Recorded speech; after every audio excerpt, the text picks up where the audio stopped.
Countdown, 3, 2, and 1. Folks, welcome to Square Media Studios. And this show is, what is this? The Project with Steve Rutherford. Thank you guys for watching. I really do appreciate you. So many of you are watching these days, and I do appreciate that. But make sure that you subscribe to the show as well. On the show tonight, we're talking about disabilities. Yeah. And on the show is Judith or Judy Brown. Judy, thank you very much for being here. Thank you, Steve, for having me. You're absolutely welcome. You're welcome. We were talking before we actually went live about so many different things. But let's start off with, like, where are you from? Originally from New York City, and I've been here in Charlotte for the last 9 years. Yeah. Okay. So not too I'm long. a snowbird. Right. Yeah. How you liking it here? I'm liking it. Right. We didn't have any snow this season. Well, you know, it's so- funny because even when my wife is from New York, and when we look at the news and we see the weather, they were hammered this year. Very bad. Yeah. Another bad year. Right. And the folks you like live in, I don't know, Boston. I'm like, I don't know My how family's you do up by the Catskill Mountains, and they're waiting to see the ground again. They are still waiting. it. Really? Yeah. So Wow. I love it. Yeah. No, listen, I love it too. I do. I appreciate that. So let's how 1.5 million people in North Carolina are disabled. Mm-hmm. But how did you get into this world? This whole world. Mm. In a way, I was born into it. I didn't know it at the time. Mm-hmm. You know, I had those kind of parents, unless your arm was hanging off and you were spouting blood, Right. you went to school. Exactly. And so it was in school where they first were like, listen, she doesn't see very well, or she doesn't hear very well. And so those were my first even hearing about, well, there could be something wrong with you. But even then, my parents were like, okay, here's your glasses, go on to Right. school and just sit on a certain side of the room. And I didn't know that was advocacy and accommodations back in those days. But that was the kind of thing that I had. It wasn't until my 30s, when I was already working in corporate America, that I began to have some changes in my body, and it began to interfere with what they say, your daily life and work life. Yep. And by the time I got to the doctor, he was like, look, you probably should have been disabled or given disability since a childhood. It was in my 30s I found I had an incurable degenerative vision condition, had no clue. It was then that they really began to tease out, was I partially deaf, and how much hearing did I have? And it was also my 30s that I began to deal with back issues. Began to deal with herniated discs and stenosis. And I would say a short time after that was my first back surgery. Wow. Yeah. So that was my introduction, in a way, into this world of, okay, I'm already working. I'm in the workforce. I'm making it happen, in New York City. And all of a sudden it's like, no, you can't do that. Wow. You can't do that. And then after that, I had 2 sons. And it was very clear early on, around 2 to 3, that my first son was going to be on the autism spectrum. And, okay, this is 1992. This isn't now where we know early intervention. We have all these things. I had absolutely no clue what to do for a child with autism. Right. And so that plunged me into the world of, how do we get early intervention in school? How do we create an IEP? How do we do these evaluations to tease out what he is and is not capable of doing? So that was, again, okay, now you're dealing with another level, a different type of disability. Right. So I tell people, I didn't come in it to just one condition. I literally came into it with multiple different things that I had to learn how to navigate and how to keep a family together and going. That is overwhelming to most. It is. That's a lot to take, even here. It was in the beginning. I think I had mentioned before we started, I had also lost my parents around the same time, 6 weeks apart. Yes. So I didn't have grandparents for them. My first marriage had fallen apart at that time as well. And so literally I was this, young woman with a 3-year-old who was rocking and not talking. And I had a newborn. Right. And it was sort of like, what in the world am I going to do now? Yeah. So, and I told you before, my mother said I was the stubbornest person on the planet. And so I was like, you know what? We're going to figure this out. Right. Sure. If it's out there, I'm going to find it. So you have some type of disease with your eyes, you said, Yes. right? You're not, I mean, what is your vision now? My vision is actually without contact lenses or glasses, I'm legally blind. Wow. So what we do and what makes it degenerative is every year I have to go in and get new contact lenses because every year my vision changes. Most people, by the time they hit 21, their vision stops Sure. changing. Mine changes, and it will for the rest of my life. But your change is degrading. Is degrading. And so Wow. usually by 60, this is the seventh leading cause of blindness. So usually by the 60, 65 age, people are dealing with blindness. I've been lucky and blessed so Yeah, far sure. that I have an excellent doctor here who keeps everything on, keeps me going, keeps me understanding what I can and cannot do. But as I get older, yeah, my eyes will become more fragile. So you wear contacts. I wear contact lenses. But Yeah. I'm sorry, let me back up for a second. Sure. What is the what are the numbers that say that you're legally blind? If that makes sense when I say Yeah, numbers. it does. She can, with my contact lenses, usually get me to between 2030 to 2070. Without those, I don't even know what, I think they've been kind and never told me Right, right. exactly. Yeah. But we're talking some high numbers. We're talking Wow. that if I don't have these on, things are about an inch away from my face. Oh. And so I'm thankful that I can still drive. But you don't recall that growing up, or do you? They believe that it was congenital. I was born with it. Mm-hmm. And by 3 or 4, they knew there was, a vision issue. Right. However, it wasn't until my 30s that I found out that it was degenerative. There was no cure. Right. You're going to have to prepare yourself later on for this problem. But wow. Yeah. I forgot the heck I was going to say now. It's okay. Yeah, you were saying when you and I talked, so I don't know, a couple of weeks or so ago, that you have a disability. What'd you say? What'd you call it? An unseen or? I mean, I have invisible disabilities. Right. Most of the time when people look at me, they don't see anything. They might if they get close enough to the Right. contact lenses. Right. But the hearing, I don't wear a hearing aid. I found that it really didn't help me in situations. I know I just had my second back surgery 8 months ago. So for a time, I had the rollator in a wheelchair. But for the Right. most part, I can get around. I just have to watch how much I get around. Sure. But for the most part, you won't see anything. You won't see any accoutrement or a mobility device or anything like that. And so people begin to say, well, what are you talking about? You're not disabled. Right. They right. look at you and say, you're not disabled. But we've got so many people. We're walking around here that you won't visibly see something. Right. And yet they're dealing with pain Yeah. or limited, they're dealing with fatigue, limited energy. They might have to take medicine on a certain level. All these things that people are doing, and they're going about their life, and sometimes you don't even know. Right. Yeah.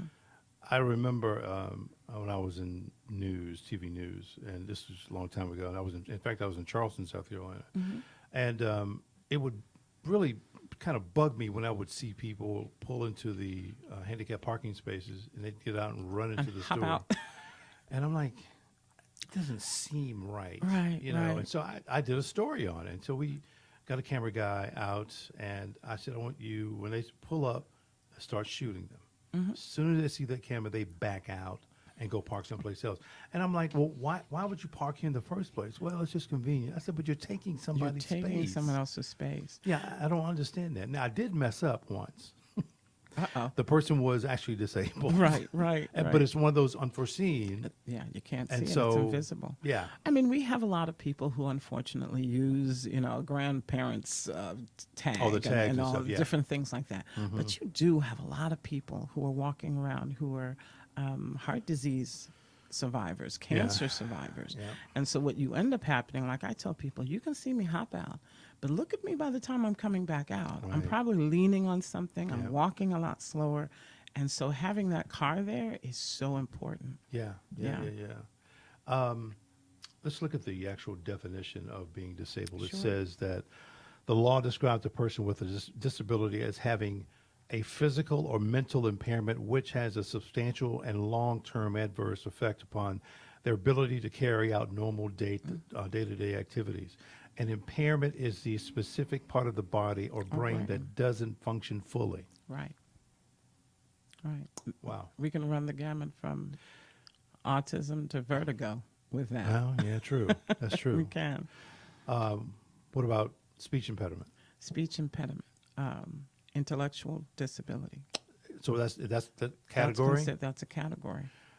Well, let's jump to this. Then here are the types of disabilities. Sure. Yours is vision. And hard of hearing. I have a hearing. Well, do you have two or three? I have from this list 3: The physical. the vision, the hard of hearing, and the physical disability. Wow. Yeah. Wow. So, all right, vision impairment could include what exactly? It can include everything from complete blindness, where a person doesn't see at all, or they have vision that is constricted.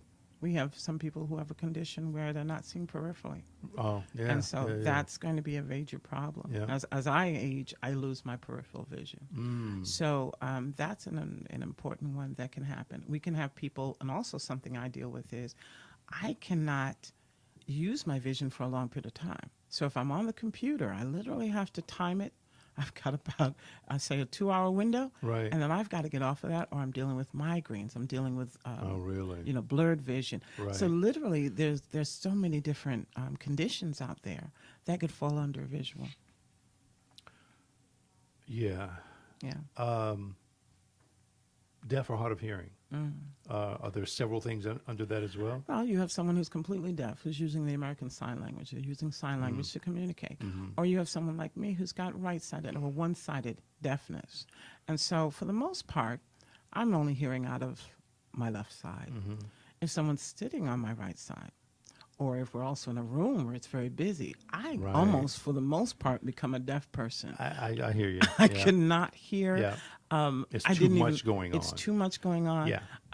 It used to be a joke. People would say, calling Judy in the cafeteria and she's going to turn a whole 360 because I'm trying to figure out where Yeah. the person is calling me from. Right. Also, I didn't realize that as a child, I had learned to read lips.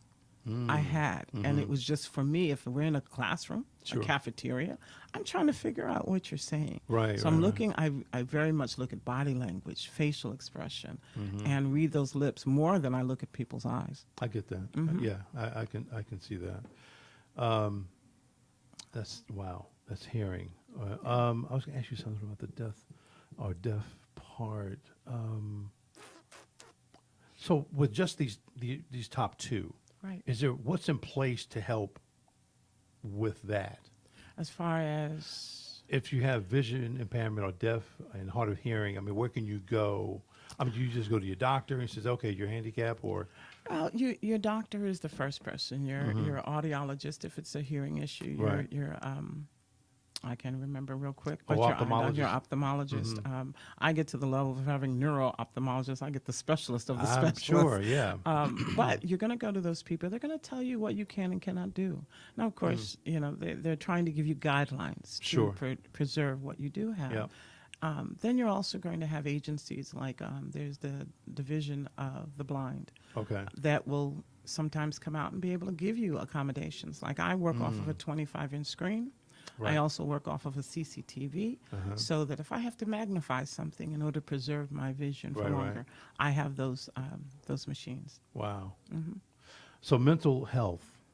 Now listen, I don't know much about or learning about disabilities, but I know that is a big one. That's a huge one. We've got so many people who are not identifying because there's such stigma still with Right. mental health. And it's funny, as I looked at this list, I said, well, when I talk about my family, I can almost talk about all of them. My Right. young son Okay. deals with some mental health issues. As he became sick with a physical condition, it did a number on him mentally. He was only 8 years old when it started. Right. And so we dealt with depression. We dealt with anxiety. Right. We're talking about a boy who's now about 6'5", about 250 pounds, Right. and yet he had a physical condition that kept him from all sports. He was out of school all his middle, and so it did a number on him as Yeah. a young man growing up to say, I have this condition. So Sure. there was times we went through, I'd say about 8 to 16, that we were in and out of different therapies. Right. I did try some medication, of course, if he couldn't sleep and that sort of thing. But there are things that I think he's going to be dealing with, and with supports for the rest of his life. Yeah. So it can be debilitating. Are Like the- are that the- anxiety, a big one is post-traumatic stress disorder. Sure, you're right. Yeah, Huge, yeah. huge one Mm-hmm. that we deal with our veterans, and also we deal with police officers Yeah. or anyone that's gone through trauma as a child. Yeah. Yeah. That's a big one. I mean, is there any type of disability that you can be cured of? Well, you're always people are always looking for cures Mm-hmm. for things.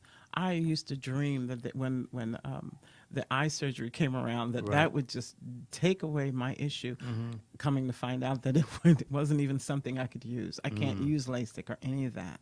So I think people think about cure.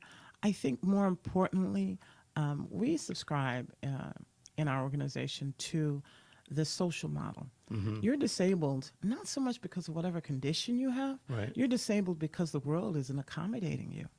Yeah. You know, Yeah. Yeah. we now have curb Yeah. cuts, so a Mhm. person with a wheelchair can just roll on up. Well, we Right. find that also helps moms with With strollers. strollers, exactly. So, or Mhm. anyone who's getting a mobility disability, that they can walk easier going up those things instead of stepping and all that Right. sort of thing. I'm sorry. Go ahead. So literally, is it all about cure? Of course, there's things, of course, like Right. cancer or things like that we want to cure. But I think in the meantime, we need to be talking about how do we give this person a quality of life, whether it's a condition they got at birth or something they acquired later. How do we keep their quality of life going? It's about living. It's about, well, we call it in the disability community, there's something called independent living skills. We call it independent thriving skills. How can we help you thrive Yeah. Yeah. still while you're in this thing? Because what if a cure never comes? Yeah. Yeah. Yeah. Wow. So again, mental health, it is a huge, Huge. Untapped. And if we're going to talk about within the African American community, we have to get over the stigma, the shame, and the desire to hide that we have any kind of mental need. has that gotten any better though over the last, I don't know, 20 years? No. It's a very short answer. Wow. No. What we Wow. find is still, I tell people, I said, if you had a broken leg, would someone tell you just keep walking on it? That leg's going to get better. Yeah. Somehow when we have a broken part of our mind, we say, I'm just going to just lick this. I'm just going to Right, get right. over. It doesn't happen that No, way. it does not. We No. need supports. You need therapies. There might be a short-term amount of medication that you need. It may take dietary changes. Right. There's so many things that we can do. There's a young friend of mine. She's here in Charlotte. She used exercise to help her with her depression. And so we need to be talking about what you can use other than, you're a strong black woman. You're Right. a big strong man. You Right. just get over it. Yeah. That isn't happening.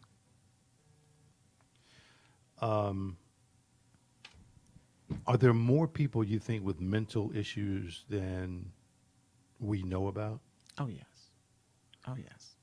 How many people do you know that have gone through?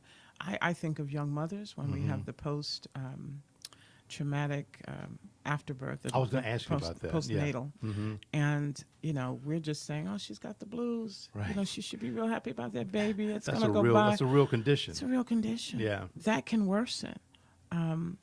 We were just talking earlier about a young Olympic athlete that had committed suicide.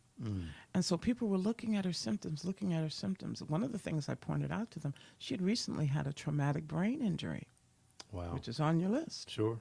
Yeah. And her whole personality and state changed after that. And I don't think anybody was paying attention to this could have come from the brain injury. What happened? Do you know what brought it on? I'm not. does There was anybody some know? sort of an accident that she Oh, had. okay. And I read an article, and they were saying how she just, her mindset about life just changed. She was very depressed, very upset about Right. things, and unfortunately took her life. Yeah, she was only 23 years old. Wow. So we're dealing with this. We were just out at a rally to support a young man who was bullied here. And how many times are we reading about young children taking their life due to bullying. Right. That's a mental health thing. These people are under such stress, trauma. But you know something? I think that's mental health on both sides. Yes, it is. For the bully, The bullying, yes. that's a mental thing Well, going on. we know that most bullies were bullied. Right. Most people who abuse Yeah. were abused. Yeah. So, yeah. So either side is not being treated, you know. This We've got a lot of work to do, Steve.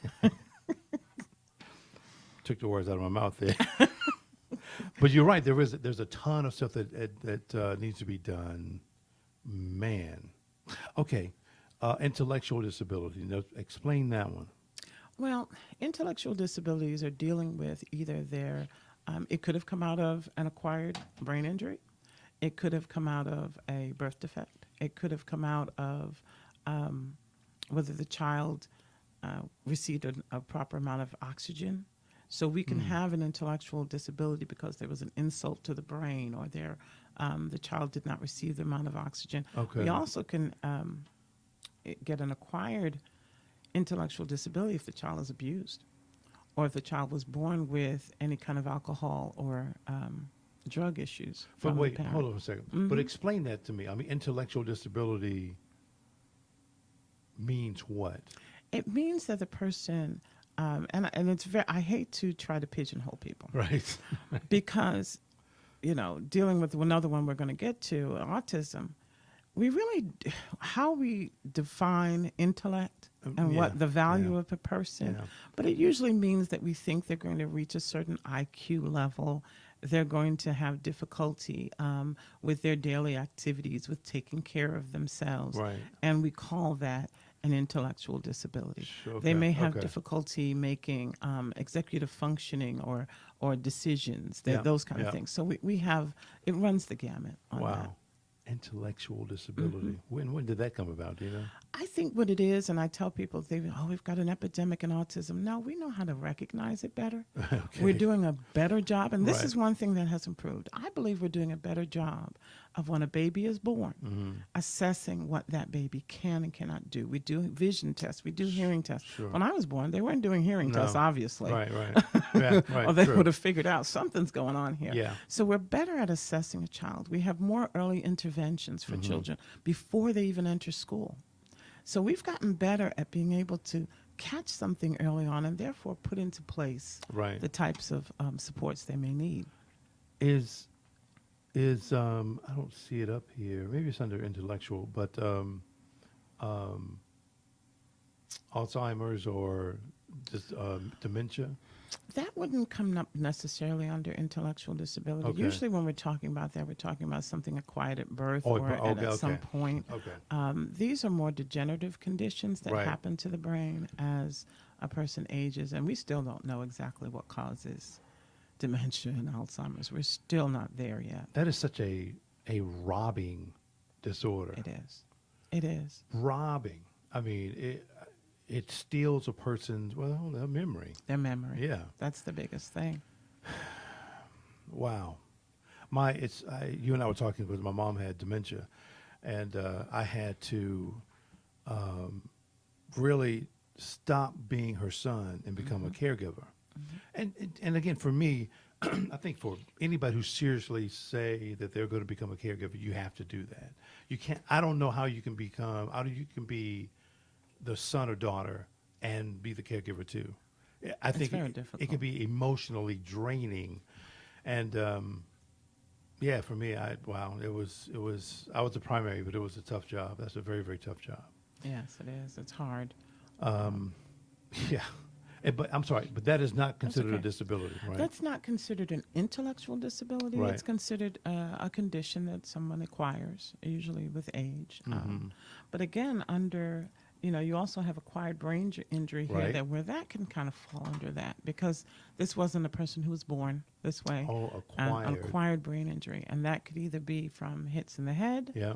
That's a big thing with the Boxing. boxing, the NFL. Yep. Kickboxing, all that stuff. So that would probably fall under that acquired brain injury. And it's funny. Sorry, not funny, but the NFL guys who have allowed it when they're pass on to examine their brain, and they have Brains. all of this. What was it? Calcium deposits? And protein deposits Okay. that are showing up, and we still haven't teased out what that is doing to the brain. Right. We can see from the behavior, but Right. how much of that is being affected by. And then we've also got some of our guys, and they're still doing these steroids, and they're still putting Yeah, true. these things in their system, and we have no idea long-term effects on No, the brain. we don't. We Yeah. don't. So many of those guys are living for the moment. I want to do the best that I can right now. A 10-year span, Right. Right. and then That is so true. So true. Wow. Acquired brain, and again, that also encompasses folks in the military, right? yes, of course. That I'm sure, well, I know for a fact those numbers have increased. They have. Again, we're getting better at detection because of those gentlemen who have given their brains to science and said, look, study, something's happening to me.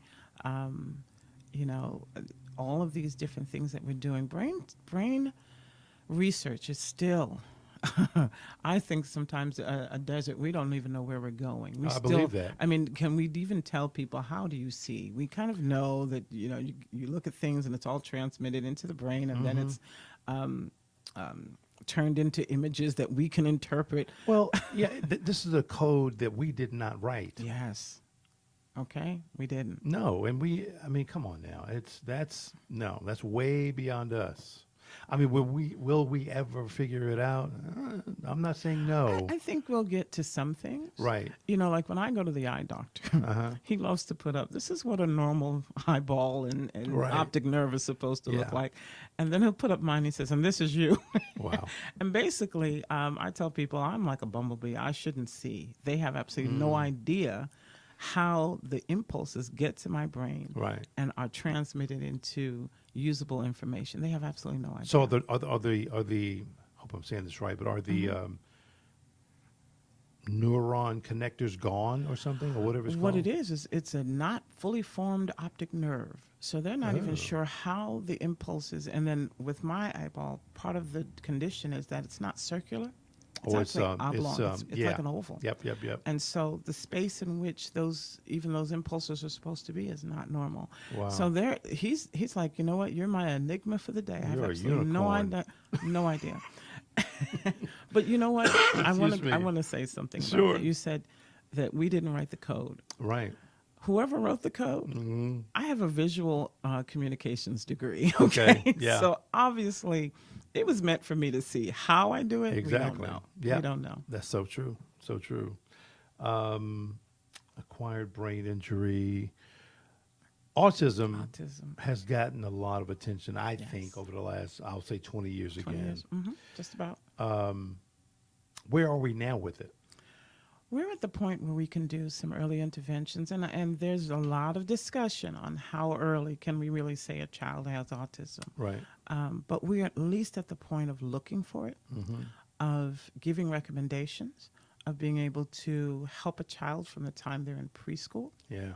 And so that goes a far way with making sure that we have positive outcomes later on. Right. Like I said, my first son was born in '92. That was the early days. Yeah.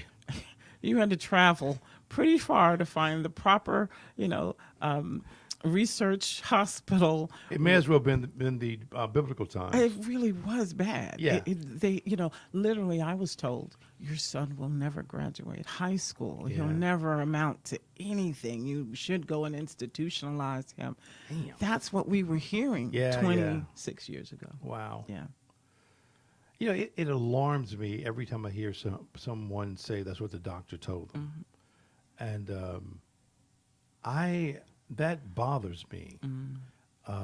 Because, listen, Doc, you're great at what you do, but you don't know everything. I mean, based on the numbers that you've seen and the people that have passed away, I guess you come up with a guesstimation on everybody else that's going to come before you. Right. But yeah, that in general, that term does bother me though. That your son or daughter is never going to be able to do this. I hate the word never.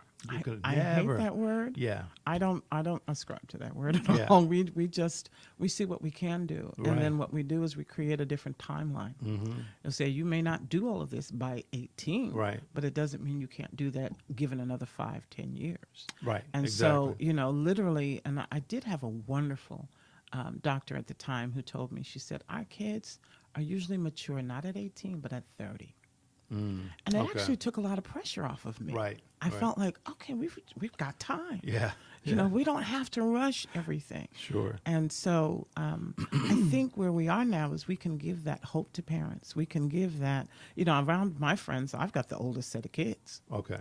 Most of my friends, if they have a child with autism, they're 6 and 10. And, Right. and right, I'm here right. with 22 and 27 Right, soon. right. And I'm like, yeah, guys, there's a whole lot of light at the end Yeah. of the tunnel. Yeah. Yeah. Wow. Autism spectrum. Talk to me a little bit about this actual spectrum, though, of autism. Okay. What it is that autism, and the reason they use a spectrum is because you have usually a list of symptoms or Okay. behavioral effects you're going to see. Right, right. You can have some of them. You can have none of them. Right. You can have someone, they call it a spectrum. And again, I use these words very, very loosely because you can have what we used to say is somebody is high functioning. Mm-hmm. What does that mean? Right. right. What does that really mean? Yeah, yeah. So if you have somebody who's nonverbal, we're finding out they're still high functioning. Sure. They're just not speaking. Yeah. Or they may have to use a communication device. Yeah, And we've yeah. got a lovely young lady online who had no speaking, but once she was given the communication device, began to create poetry. So okay. again, who's high functioning, who's not? Right. I think though, when we have children who are growing into adulthood who need a great deal of supports, Uh-huh. I'd rather say that they need more supports than another child who could possibly live on their own. Right. And so I like to say that. I don't like to say high functioning because I always believe there might be a person in there and that Well, I yeah. just don't have the way yet to make communication happen. Sure, sure. Yeah. It's a vast area. I mean, all of this is vast. All of this encompasses so many conditions and symptoms and disorders and, yeah. Condition, physical disability. Disabilities. So let's talk about that. You That, have yeah. one, I right? do. I have, I just said I have a back of a 70-year-old. It's extremely, Okay. I started off as a teen with the back of a 70-year-old.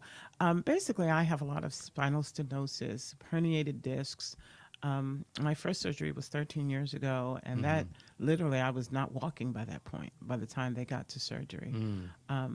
Then the same disc, 8 months ago, erupted, just exploded. 90% of the disc came out and was laying on my spinal cord. 90% of the it was disc. actually your disc, not The one that disc. they put in. No, this was my disc. This had came out of the space between the vertebra Right. and was laying on the spinal cord. And it's a condition that most people don't know about. It's called cauda equina syndrome. It literally can make you lose all feeling from the hips down, from the waist down. It can Wow. affect a lot of things because it's laying on all those nerves Yeah, and yeah. fibers. And so I had to have emergency surgery. I had absolutely no idea what was happening. Of course, there was terrific pain, Sure. but yeah. I didn't have any idea. By the time I got to the ER, my system was crashing because it was cutting off so much. So they had to remove 90% of the disc. And so 8-9 months later, I still deal with right-sided numbness, Right. Yeah. weakness, fatigue, and that thing. So Yeah. I'm dealing with that. But it can run the gamut from an amputation Right. to a back condition or a loss of a limb, and any kind of loss of limb or Right. born without a limb.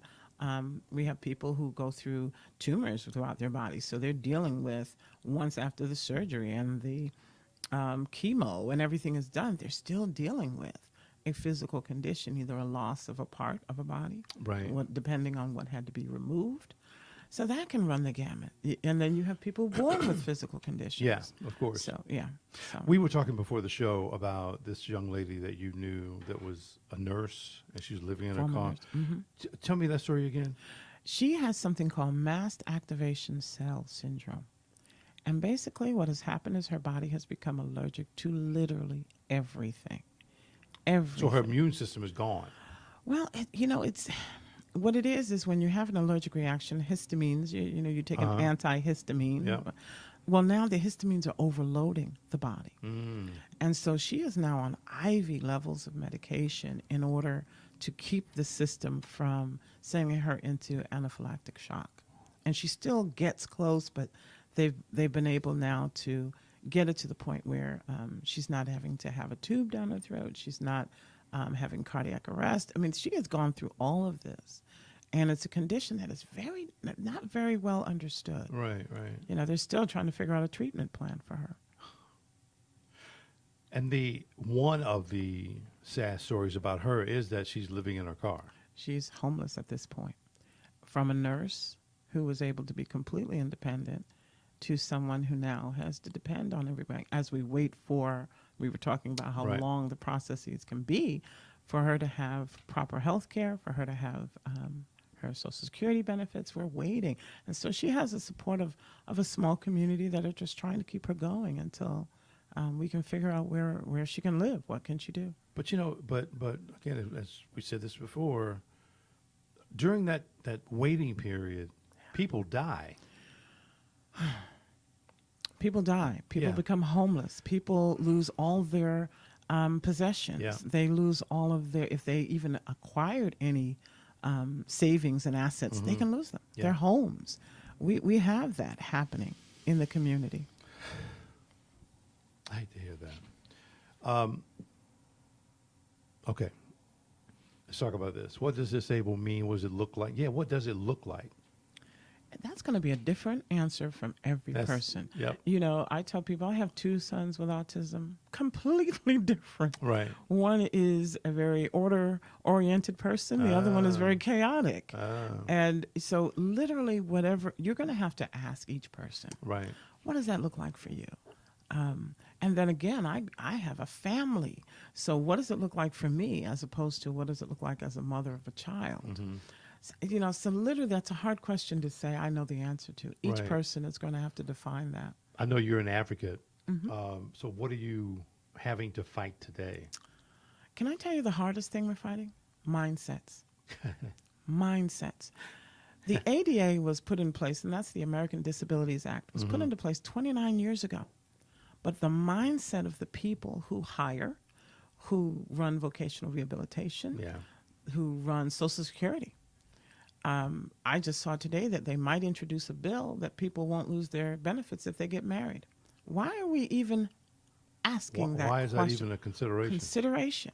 So the mindsets of, I see your I'm face. sorry, my eyes are like, what? Yes, people can lose their benefits if they get married. So what are you telling people? And trust me, I have a case where someone is telling me I might have to get divorced so my husband, who's now disabled, can get some benefits. This is actually happening.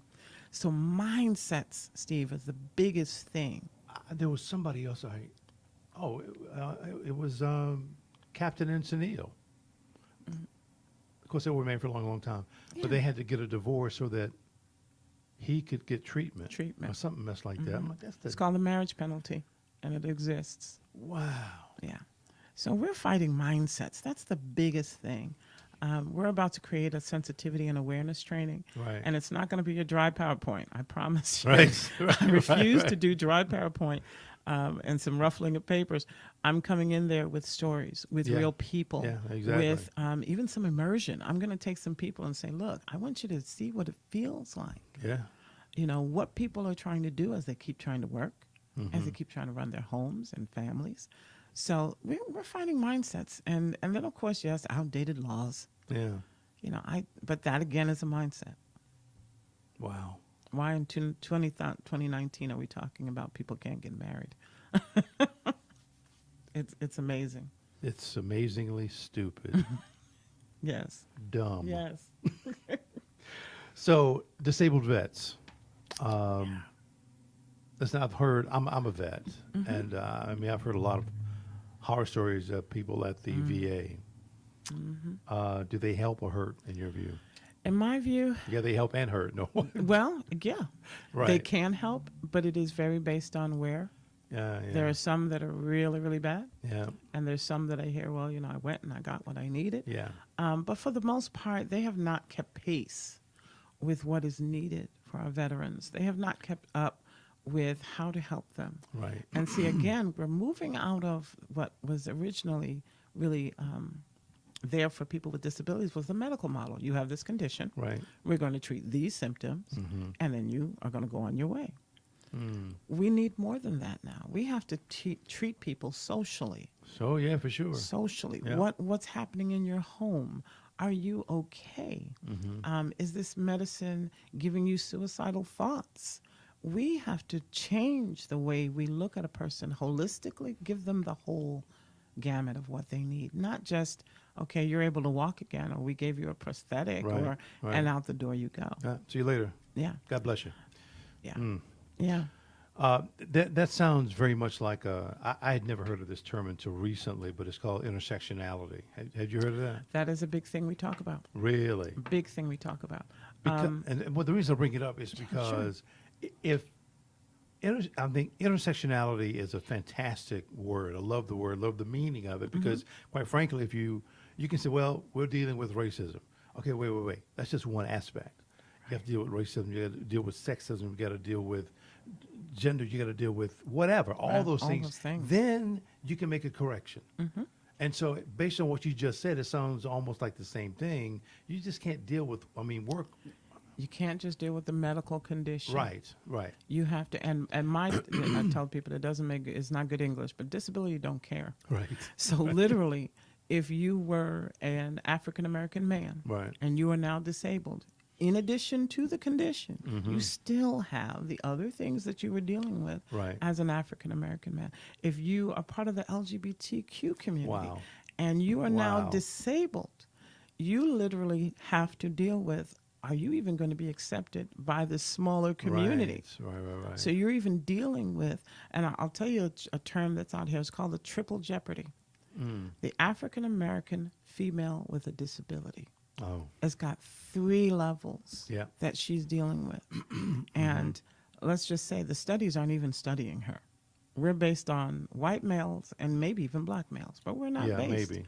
The symptoms of a heart attack for a woman and even an African-American woman are different. Yeah. And so maybe even my responses to the medication, maybe even my responses to the therapies, we have to take that into account. Say that one thing again. Triple jeopardy. And that was African. That's an African-American female with a disability. Okay. So we're dealing with gender. Right. We're dealing with ethnicity. Sure. Right? And then we're also dealing with a disability. So, but if you throw in LGBTQ, You want to say quadruple? that's a quad. That's a quadruple. That's some more stuff you got to That's do. some more stuff. Ugh. And yet, no one is really, when you go to the doctor, he's Right. not even asking you No. any of that. No. And so one of the things we do is peer support. We try to match you with someone who's an advocate, who's either dealt with what you're dealing with, Sure. come out of the community you've dealt with. And so, someone's speaking your language. Someone's talking to you. We also, what are we fighting for? You had that up earlier. The immigrant community Yeah. that are going through such changes. Well, we're finding out where they're not going to the doctor at this point. Right. They're not going, some of them aren't going to school. They're not going to the doctors. They're not keeping up. Well, how are you a disabled person in a community, maybe with a different language and a different culture? Because we're still dealing sometimes with cultural barriers toward disability. And how do you get that support? I know I'm asking a lot of questions. No, and that's fine. Keep doing it. I sometimes I wish we could just wipe the slate clean. Can't do it. Can't do it. God, there's so much stuff to work on. Yeah. But you know what? What we've decided to do, and the organization I've started, if you don't mind me telling you. No, go ahead. It's called Project 7 Forward. It started here in Charlotte. 3/5 of the board are people with disabilities. I've created a network of advisors who have different conditions. Someone with an amputation, someone dealing with anaphylaxis, someone dealing with children in the school system. And what we try to do is provide that peer support, connect you to resources, Right. go with you if we have to, to be there because you need an advocate Yeah, right. who right. understands your story. Sure. That's our way of trying to tackle this very large problem. That is literally a elephant in the room. Yeah. Small room. Very big elephant. Yeah. Yeah. Yeah. And getting bigger. Well, right. You know, right. the statistic is 1 in 5 in America. We run numbers anywhere from 10 to 16% of Mecklenburg County. I don't know the numbers here for Gaston, but just the Charlotte area. Right. I just looked over here, 23.9% in North Carolina. So that's Oh. almost 1 out of 4 Or what? Or disabled, you mean? of our adults dealing with a disability, Wow. you know. So Wow. the community is there. And we always say this is the one minority you can join at any time, you know. Whew. Okay. Here's the one. You and I briefly talked about this. Sure. Yeah. Well, first, we're going to break it up. Suicide rate. Does that? What kind of numbers are we looking at for this You community? know, I didn't know we were going to talk about that, so I don't think I have numbers. Well, I'm sorry. But, You don't have to. Yeah. Yeah, but the biggest thing that we see is an increase due to the changes of the laws around the opioids. We're seeing and hearing more stories of people taking their lives because they cannot deal with chronic pain. We have cancer patients who their medicines are being slowly whittled down to nothing, which doesn't make any kind of sense. And so there's beginning to be a pushback now to say, listen, we understand there's an opioid crisis. There are people who are abusing this.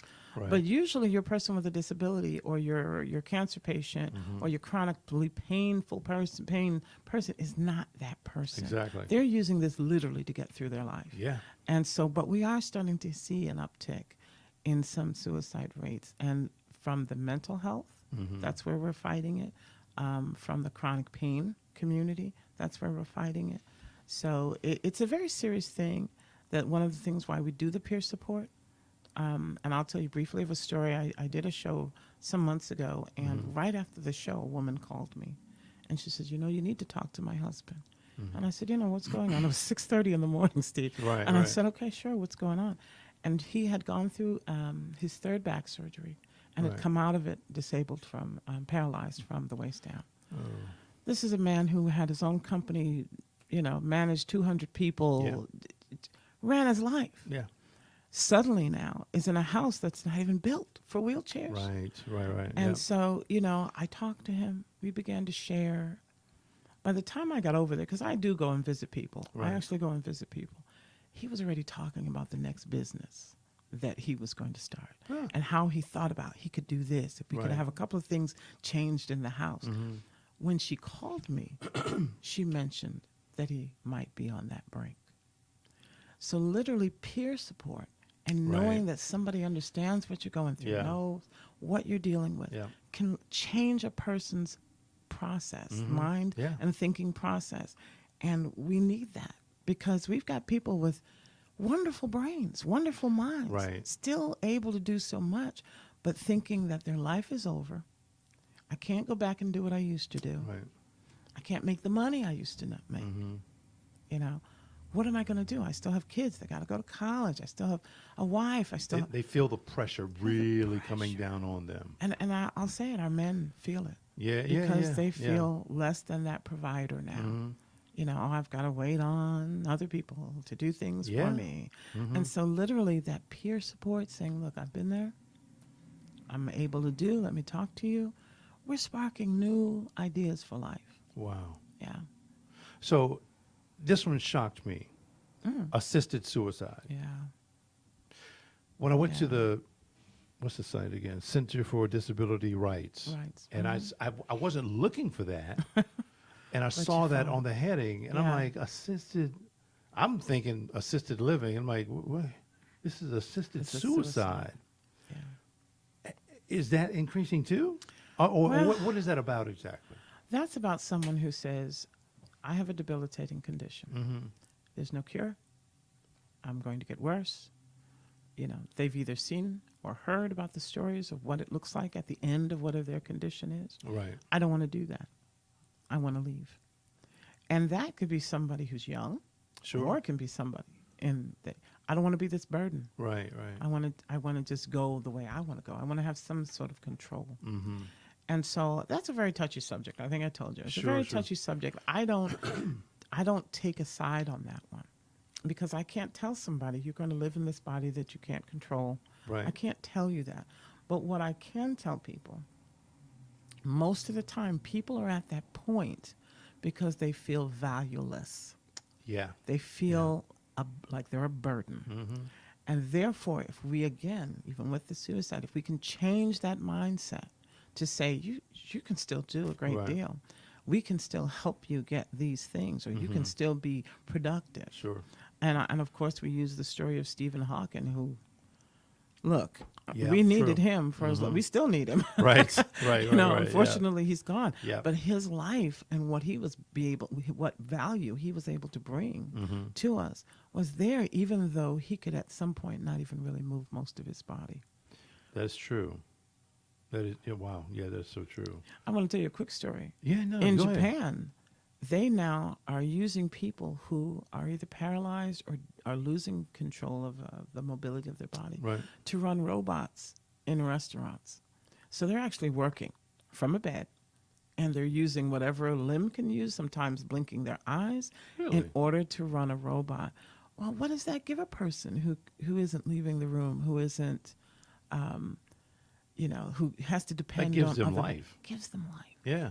And I think that's the most important thing. I cannot tell somebody what decision to make Sure. as far as that. Right. But what I find is when people realize they still have value, they still can contribute, they still can make a difference, Mm-hmm. their mind isn't so much on, I got to leave here, because now they still feel like they have worth and they can still do something. One thing I will say though is that if somebody is living with chronic pain, There you go. I was about to go there, but go ahead. but there's no cure, There's no cure. and all you're gonna, I say all, but you're in constant pain 24/7. That's not living. No. Well, I mean, you're going to get into a very controversial subject with me. We need better pain management. That ain't living. We need better pain management. Yeah. No, I And agree. And I'm going to look and say I'm a very controversial person here. Yeah. We need to stop. We need to go ahead and lift these laws around marijuana and cannabis. There we go. I was going to ask you about that. We Yeah. need to lift these laws. We need to understand and study. If we studied cannabis as much as we've studied aspirin, Right. we'd find out that there are so many medicinal things that can help. I'm not saying we can solve every chronic pain problem. No. But at one point when I was right before my surgery, I was on 16 pills a day. Muscle relaxants, nerve deadeners, pain relievers, patches. It ran the gamut. That's crazy.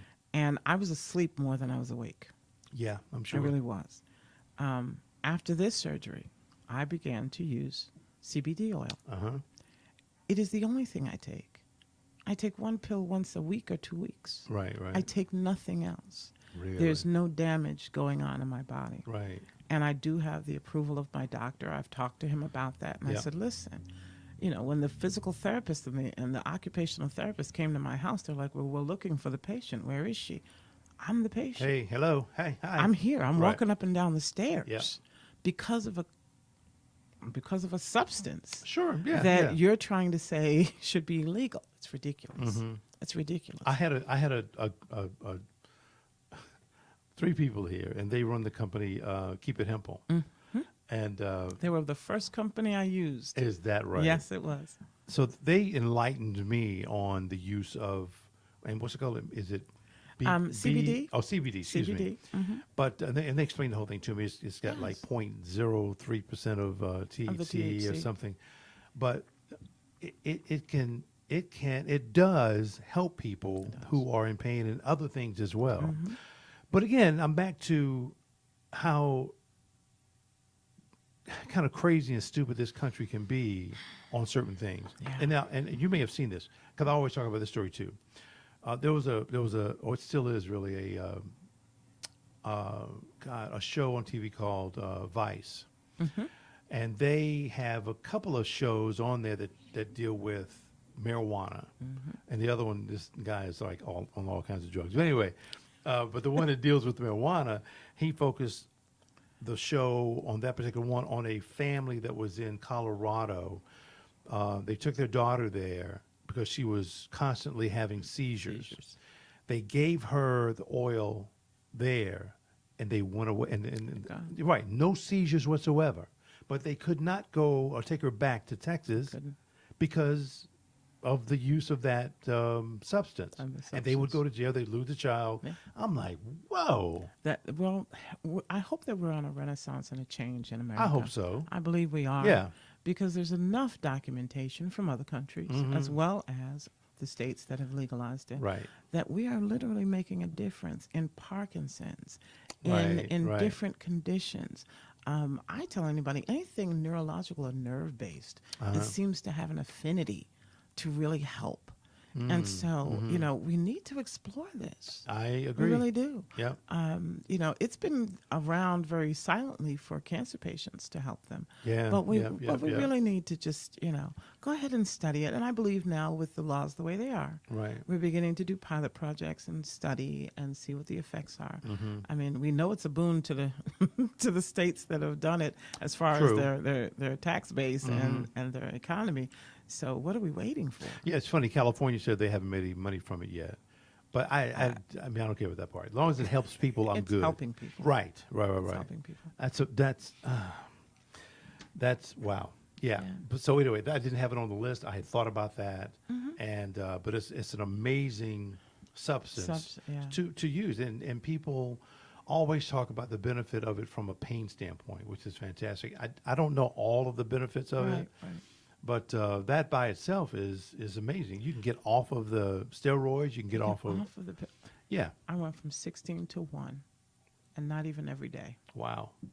So I told people, I said I wasn't even the exploratory kid who smoked as a kid. I didn't. Right. I'm a grown woman saying I discovered this. This actually works for me. Wow. It's keeping me healthy. It's amazing. Suicide rate, assisted suicide. Take advantage of I put that up there. I don't know why I did it now. I think I was kind of exploring the idea of people taking advantage of the system. Yeah. Yeah. Well, there's a new article that just came out that the Trump administration might use social media to spy on people with this. I'm using the word to look at the social media pictures of people on disability to see whether they really are disabled or not. And I was like, really? I'm not going to get political, I promise. But the thing of it is we do have fraud. Of course we do. We have fraud everywhere. It's everywhere. Yeah. If you have a bank, you've got somebody trying to embezzle. Yeah, in the White House. Thank you. The point of the matter is, what is that percentage? Right. I remember it's not minuscule. too long ago, they had these laws in place where a person who collected EBT or food stamps had to take these drug tests. Yeah. The numbers were appalling. It was 2 to 3%. And they spent more money on this program to have such dismal results. And most of the states have very quietly gotten rid of that because they realize the majority of people receiving these benefits really need them. Sure, yeah. Really need them. Yeah, hello. So, sorry. We know that, and my thing is, okay, go ahead and strengthen our already laws and things. Give them more people because a lot of times these agencies are working with a skeleton crew. I believe so that. So give them the people they need if you're really worried about fraud. Yeah. But to get to the point of you're looking at my Facebook, I said, all right, well, go ahead and look. Right. I hope you see that I'm kicking the stigmas and the shame. That's what I'm working on. Yeah, I hear you. I've got this disability tag up there. But I've already told that story about when I was in news and I would kind of run after people who were parking in handicapped spaces. So that's that's my story about that.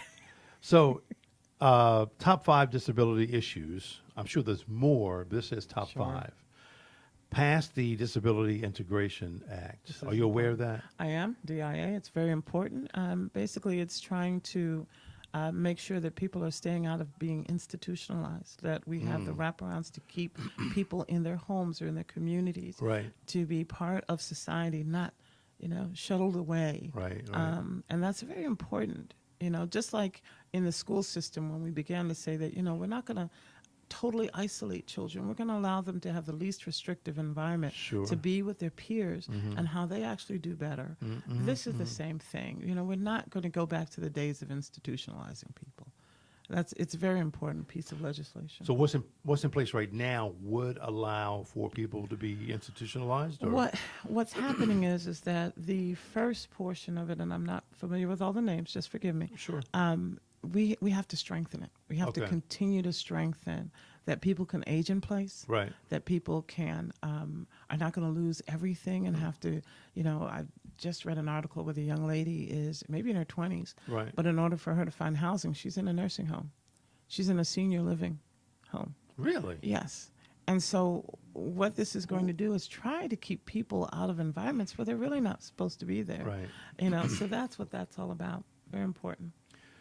Package of policies to reduce work Disincentive? Even see it. Oh, yeah, there we go. Yeah, disincentives. Yeah. Package sure. of policies. You know something? Listen, again, I pulled it from this site. I don't know what they're talking about with that, but it sounds like they're trying to get these bundles of policies together to help reduce the work incentives or disincentives. Yeah. You know that. Can I tell you something? I have never met a disabled person who really doesn't want to work. Right. Right. Never met them. Yeah. Most people, work is part of who you are, your value. What we have is we have a system that is not taking advantage of all the ways people can work. I just put a post up today talking about vocational rehabilitation needs to kind of up its game. Yeah. We need Yeah. to get to the point where we understand teleworking, virtual Right. environments, Yep. and even entrepreneurship. Sure. I personally tell people, if you have a disability, let's find you a business that you can create. That's an awesome idea. Yeah. Literally, I've never met a person who doesn't want to work. You know, Yeah. No, I hear you. I hear you. if we embrace where we're going as a country and as a world, global, we wouldn't have work. People wouldn't be intensified to work. Right. It just wouldn't be that Yeah. way. I think what you're finding though is, and that happens to me, I can't go into somebody's office and sit down for 8 hours after driving an hour and a half maybe to get there Right. and an hour and a half to get home. Right. I can't do that. All right. Okay. You know, so I get it. yeah. So the banning of sub-minimum wage. What? Huge. That sub-minimum wage? People with disabilities, and especially your intellectual and your autism spectrum, Right. can be paid as low as $2 an But hour. why is there a difference in pay? It was written into law, and you're gonna test my history. I don't No, know. I don't care about the It was time frame. written into law that this would be allowable, because again, the person was not valued. We're going to get some work out of you. We're going to give you something that looks like work, but we're sure not going to pay you. Wow. And so we're still at the stage where people with disabilities aren't even getting minimum wage. So that's why it's called sub-minimum wage, as low as $2. So minimum wage in, I guess, most states or whatever is now $7-8. Oh, 7-8. $7, But $8. some states As high as made it 15. $15. Well, we're still talking $2. That's. I mean, I'm sorry. What kind of shenanigans is that? Yeah, this is, again, what we value as people. How do we value you? We're not even going to pay you minimum. We're going to pay Wow. you less than that, just so you kind of feel good that you're making something. Yeah, be happy that you work here. Yeah, okay, sure. All right, require nationwide mandatory training for all new law enforcement on dealing with disabled people. I believe that's very necessary. I would like to see a nationwide. What we have now is a piecemeal Right. of different states doing different things. Yeah. Here in, there in Charlotte where I live, we have the CIT unit, which is part of the Mecklenburg County Police Department. But didn't that come about because of no, that guy was shot by the highway patrol. Yeah, that was something else. Yeah, Yeah. this is to deal with. But you know what I'm talking about, yeah. This is to deal with if we have someone in a trauma situation, usually dealing with mental health. It's not just an automatically coming here with guns drawn. Right. If a person is having a meltdown or a traumatic attack at home and someone calls 911, Right. you can request the CIT unit, which comes out with someone who can negotiate, more or less. They're not coming out treating the person like a criminal. I would like to see that national. Often what I do is every time there's a national night out, Right. I come with my sons. Well, he used to come with my Sure, sons. I sure. come with brochures. how much do you know about autism? If you saw my son walking down the street and he didn't respond and he didn't give you Right. Eye eye contact. contact, what would you do? How Yeah. would you feel? And I'm used to drill them. I'd be like, what are Yeah. you going to do? So I would like to see a nationwide program so that we have across the board information as opposed to where do you live? Well, apparently they're working on it. Yeah. Wow. All right, place to appoint disabled people to stop. I can't read tonight. People to top administrative post. I guess they're talking about up in the White House or something. Anything. Yeah. Do you Oh, know okay, that yeah, most yeah. organizations for disabled people are not run with disabled people? That's the difference that I did with Project 704 Forward. Uh-huh. The majority of the people who work with us are people with disabilities who best knows the situation. That's exactly right. And that doesn't mean that they can't be in a leadership Right. and or administrative position. And a lot of times they're not. Yeah. They're not. They might be there as the story to be told, Right. the token person. Oh, sure. But they're not there making major decisions. There's a lot of strides to be made. There's a lot of room for improvement. I think so. And I think we're on the road to it. I think literally what's happening, and especially with our millennials, they're tired of waiting on anything anyway. Well, and good. I'm glad. Right. They're tired of waiting. And I think people are now starting to get together. When I had this idea for this kind of an organization many years ago when my sons were young, Right. but I guess it had to wait till I got to Charlotte. I don't know what God was Right, doing. I had to right. wait. But the people I met, they don't look like me. They're coming from all walks of life. The diversity is coming together because we realize we're stronger together and we're able to affect change. And then really, when you get to the point of 1 out of 5 Americans, okay, are dealing with a disability. Right. I had a quote, and I don't remember it, but someone was saying when you factor in either the person with a disability or the family that has a disability, 3/4 of our voters are connected Right, to right, someone right. with a disability. Yep. Also, we have the aging of the baby boomers. So you're going to see more people aging somewhat into disability. I think That's it's getting true. to the point we're going to have to deal with this. Yep. We can't shove it under the rug. We can't act like it's not there. So the elephant is not just in the room, it's starting to make some noise. Let me ask you this: How does North Carolina, and more specifically, how does Mecklenburg County, Charlotte, rank in terms of? I don't want to say dealing with, but the handicap. Well, you know what I'm trying to say. Yeah. People with disabilities. Yeah. Well, unfortunately, Charlotte is 50 out of 50 for a reason. Really. We're 50 out of 50 for economic mobility.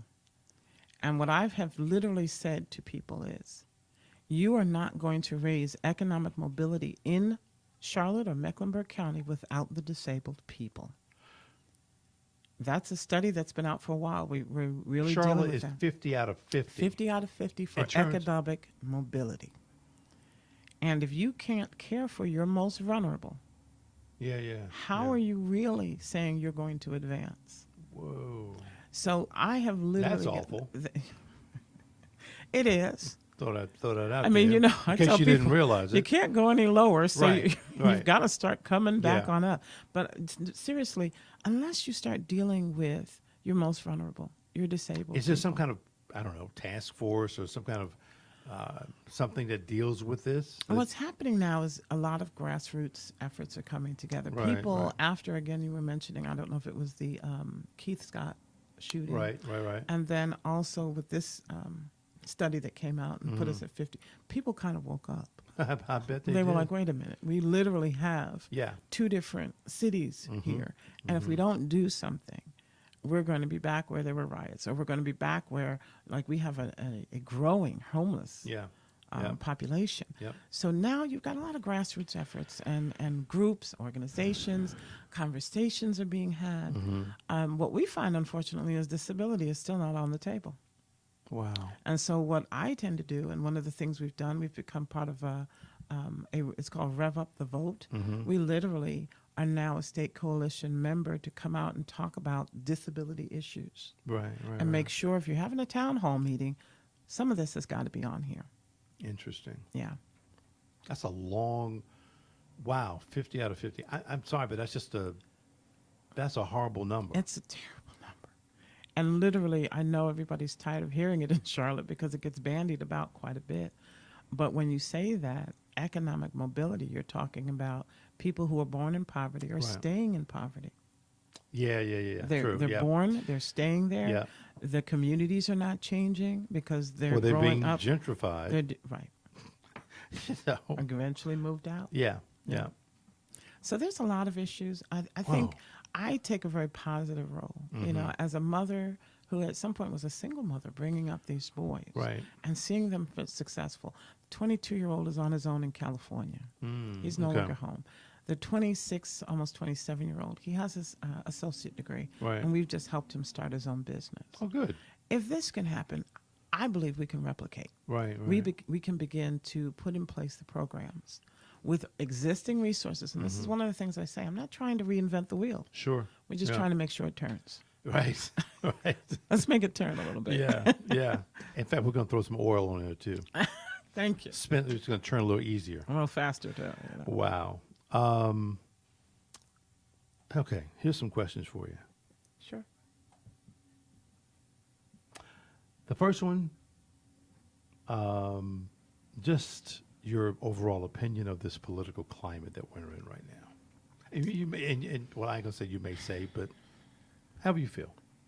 I feel as if this current administration, and I'm going to try to, you know, as an executive director of a nonprofit, we're supposed to stay nonpartisan. Right. But this particular administration, unfortunately, is not here for the disabled community. Right. The attack on Medicaid, the attack on any social benefit. Right. I told people, I remember the day after he was elected, all the pages for the government that dealt with disabilities kind of disappeared Wow. or were put in a temporary kind of thing. Wow. So I was like, oh, that's not good. No. The fact that we have an RNC coming that, I'll just say this, I was involved with the DNC back in 2012, So and was they I. had a disability caucus. Ah. There was an entire caucus. They brought in one of the Kennedys, and we had an entire thing talking about disability issues. Okay. No such thing. No such Well, thing. maybe it's coming. Well, we pray. I'm being facetious. So am I. we pray. But Right. there's no such conversation being Right. had. And what is happening on a political court is that if you're talking about social anything, you're only talking about Democrats. Well, again, disability don't care what your political That's true. Yeah. affiliation is. And so therefore, this is a national issue, not just, a party issue. Sure. And so there's going to be a lot of pressure that we're going to have. I've got a 32-page guide for disability issues that I'm going to make sure that town hall meetings, any kind of thing that I can get into, Right. even if it means going out and saying, hey, take this survey, let me see where you stand, Right. and I'm going to give you a scorecard Yeah. and let people know. So it's not easy right now, Mm-hmm. but I don't believe it's impossible because, again, this is not a partisan issue. Right. You know, Yep, I agree. it isn't. We just right now are dealing with, people in place right now that are just trying to ignore this. And That's the truth. unfortunately, we're getting very vocal. We're not going to be ignored. Well, good. Yeah. Good. Yeah. Those two organizations, Black Lives Matter, Me Too, do you think they have done a good job? Or No. Okay. No, they have not. Okay. No, we deal with this all the time, and I'm actually going to be involved with the NAACP through some friends who are actively The Charlotte involved in the Charlotte NAACP? NAACP chapter, and my goal is to make sure that disabilities comes up. Okay. A lot of times, we see this with the Me Too movement. We saw this with the Women's March. Right. We saw this with everything. It's great, wonderful. You want Sure. all the women together except the ones that are in a wheelchair. So that was not really, they were That not was- being inclusive. It's not inclusive yet. It's not on. I Wow. literally believe that we have to stop creating any kind of movement Right. that does not talk about disability. Because if you go home to a child with autism, or you have a grandparent, or you have someone in your family who survived a car accident, Right. a heart attack, Yep, a yep. cancer scare, you are dealing with those issues. And therefore, we can't have a Black Lives Matter if disabled Black lives don't matter. We can't do it. Yeah. The Me Too movement. But I'm sorry, let me stop you for a second. Yeah, sure, But do go you ahead. not think that when Black lives, do you not think that encompasses everybody or no? If you don't say it, Or if you don't, if I don't see it, yeah. I was sitting here, and this is from the Centers for Disease Control and Prevention. 1 out of 4 Black people. 1 out of 4. Look at these numbers. It's Oh, one out those of- with disabilities. Okay. with Wow. disabilities. And so, literally, how can you talk about any kind of movement Yeah. without Hard to do that. putting it on there? And this is kind of where I am with a lot of things. I'm not coming against your movement. I want you just to include Right. disabilities in your discussions Mhm. because it is a real factor of life. Exactly. Wow. Yeah. So, here's a lighter one. What's your favorite restaurant? Oh my goodness. It's hard. I'm a foodie. I'm a major foodie. Um, right now, I have a hankering for seafood. So Seafood Connection in Charlotte is one of Yeah. the top Yeah. seafood places, if not number one. Mhm. They've got lines out the door. I love them. Are you familiar with? I think it's called Mr. C's seafood. Yes. It's like 3 of them, 3 locations. That place, for me, is like amazing. Right. But it's just me. So that's your favorite restaurant. What about your favorite drink? I probably don't smoke cigars, but what about favorite drink? My favorite drink. Are you trying to get me here? I don't know. Look, you can You say, know, "Hey, I I like just- Pepsi." I don't know what you're gonna say. You know, it's hard. I like. I'm a little of a mixologist, so I love some Right. rum chata. To be honest with you, yes, I Oh, do. Okay. All right. Yes. That's cool. And what's your favorite place to travel to or visit? Oh my goodness, I actually would like to go back to New York. Really? I have not been in New York for a very long time. It's probably going close. 10 years at least. Okay. Yeah. So I have yeah. not seen Ground Zero. Right. Right. I have right, not right. seen, where I grew up. There's a lot of things I would like to go back more as a tourist now You're right. than right. as a person who Who had to lives navigate there. Yeah. So I would like to do that. That'd be cool. That would be very cool. Now, here's a good question. Sure. Who or what is God? Why'd you do that, Steve? Who or what is God? Yeah. I'm a Christian, so I believe Right. God is a spirit. Okay. I don't believe it's a place but I believe it's a spirit. Mm-hmm. I do believe that we are all spiritual. Right. And I right. believe that in every person is the ability to connect to the divine. Sure. So sure. as a Christian, yes, for me, that's Yeshua, Jesus Christ. Mm-hmm. But I like to, when I'm running this organization, people are like, well, Judy, you're going to accept everybody. You're a Christian. Isn't that going to be a problem? No. No, it shouldn't be. No. It's not a problem. Right. Because to me, if I am dealing with someone who worships God differently than from me, Sure. I can value them, respect them, Right. and help them. Right. You know, if anything, that shows who God is through me Mm-hmm. more so than if I start beating you over the head with a bunch of Right. scriptures Yeah. and things of that Yeah. nature. Exactly. I grew up with God being a very practical thing, Mhm. not just something you did on Sunday. Right. Oh, good. Yeah, Good. I grew up with the daily. My dad had all the concordances and the commentaries and everything. Yeah, okay. so I grew up with. We were talking about God all the time. Right. Right. And so he was an actual part of your daily life, not just Wow. something you got dressed up on Sunday and, yeah. Yeah. Yeah. and ran out. So, God is an ever-present, there's an old scripture, ever-present help in the time of trouble. Mm-hmm. I believe he's ever-present. Mm-hmm. It's for us, though, to Yeah, connect exactly. and tap in. Wow. Yeah. Awesome. Judy, we're at the end of the show. Oh, are you kidding? There's so much. Look at all this paper I didn't even get to talk about. I had all my little cheat sheets here. Right.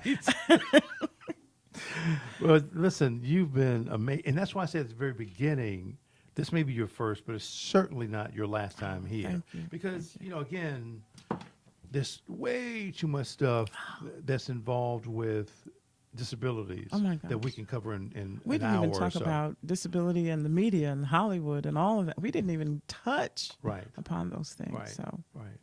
But I have to give one little plug. Yes, please. Not too long ago, I was asked to and actually appointed to be a global ambassador for a group called Divas with Disabilities. Okay. It's started by a woman out of D.C. Her name is Donna Walton. Mm-hmm. And the reason I mentioned Hollywood, she wanted to change what we see as African American women with disabilities in media. Okay. And so I'm charged with coming out and showing people as an African American woman with a disability, this is what it can look like. Right, right. Because you're probably not seeing me in the movies. Yeah. You're not seeing me on television. Right. You're not seeing me in any music video. Yeah. But this is what, and her goal really is to change that look, that narrative. And so I support That's what awesome. she's doing. Yeah, that's Yeah. good. Yeah. Maybe when you come back, we could have her to Oh, yes. Skype in. I would love to have her. Yeah. That would be a great show. It would be a great show. So let's talk about what's coming on the show tomorrow. Here's the show for the week. Yeah. And have 5 very good topics, 5 very good, well, just basically topics, but you ladies are amazing. So tomorrow, Doc Honeycutt. Doc, do you know her? I do know her. Wonderful woman. She's coming on the show, and we're talking about motorcycles, we're talking about people riding, we're talking about all kinds of stuff, and the fact that she's a doctor. Yes. So we're going to talk Fabulous woman. Good. I've never met her, but can't wait to see her. Then the next day is Dr. Lori Miller, and this is a very true statement. Stress can kill you. It can. It can kill. It can knock you out. Yes, it can. So she has a book. I think she has several books, but this one is called Stress Less in 10 Days. But we're going to be talking about the book a little bit, but more so about stress and stress-related illnesses, stress-related whatever. So we're going to talk about those things. It's very important. Friday, we have this group in. They were here before, and we're talking about immigration and family law. Immigration, of course, is a hot button. Huge topic. Oh my God, it's crazy. Of which, speaking of that, I've been trying to get somebody from the Hispanic community here to talk about that. I haven't made that connection yet. I'll make that connection for you. Awesome. We Thank were you. just Thank down you. at City Council Good. on Good. that Monday talking, Okay. and I know a number of people that would be great. Awesome. But yeah, these folks are going to be here on Friday, Wonderful. and we're talking about immigration and family law. I got to plug 2 things. One is I'm developing 3 shows. One is a gamer show, so looking for someone that can host a show as a gamer. Socio family-based show is that caregiver show I was telling you about. Yes. So, and I say socio family, and I'm sure you know what I mean, but I say that. Yes. But somebody that's got I don't know, maybe a master's degree in social work that can really talk about caregiving. I mean, it's a as you well know, it's a big deal. Huge topic. Yeah. Lots in there. Newspace is a news commentary show. I'd really love to have a female to come in and kind of run that. But it's not somebody who's just reading off highlights of the news. We're going to be talking about issues that affect us, why it affects us, and we're giving commentary about those news topics. So again, looking for somebody to host looking for 3 people to host 3 different shows. And lastly, this podcast rental things. We have 3 stations here. One's a single, a double station, and a multi-station. This is the multi-station. And here you can do if you want to do just audio, you can do just audio. Or you can do streaming, and that's what we do right here on this show, streaming. So you can do that as well. That is it. We are done. I'm done. And Judy, again, Jesus, Thank you man, just thank so you. much for having me. Yeah, and allowing you're- me the you're time. absolutely welcome. I think that you, what you're talking about is needed. And again, we have to make sure that you come back and talk about other things as well. Yes. We got to do that. So let me kind of close this bad boy out if I can find it. There it is. Let's see what happens. Thanks, guys. Appreciate it. Make Have sure a good you night. subscribe to the show, please. I'll see you.